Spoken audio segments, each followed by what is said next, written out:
मित्रा, तुझं नाव काय? सर माझं नाव आनंद भोसले. गाव कोणतं? गाव हुन्नूर, मंगळवेढा तालुका. बरं, आज तू या अकॅडमीमध्ये आला आहे, दही अकॅडमीमध्ये. तुला कशी माहिती मिळाली या अकॅडमीची?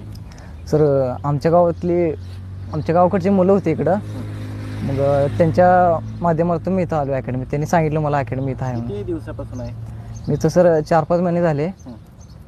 मी तर ग्राउंडला आलतो.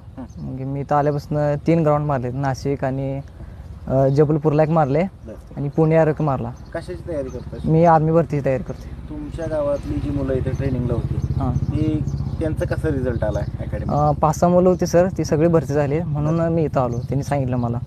अकॅडमीमध्ये ट्रेनिंग, मार्गदर्शन कसं असतं? स्टाफ कसा आहे? सर अकॅडमी स्टाफ एकदम भारी आहे इथं. म्हणजे आमच्या भागात असे अकॅडमी नाहीत म्हणून मी इकडं आलो आहे. सर इथं फिजिकलची जी लेखीची तयारी एकदम चांगली आहे इथं, म्हणून मी इथं आलो आहे अकॅडमीसाठी. मग भरती होऊनच जायचं घरी? हां, भरती होऊन जाते. माझी एक्झाम राहिले फक्त इथं. बरं, चल, तुला शुभेच्छा. हां, धन्यवाद. थँक्यू.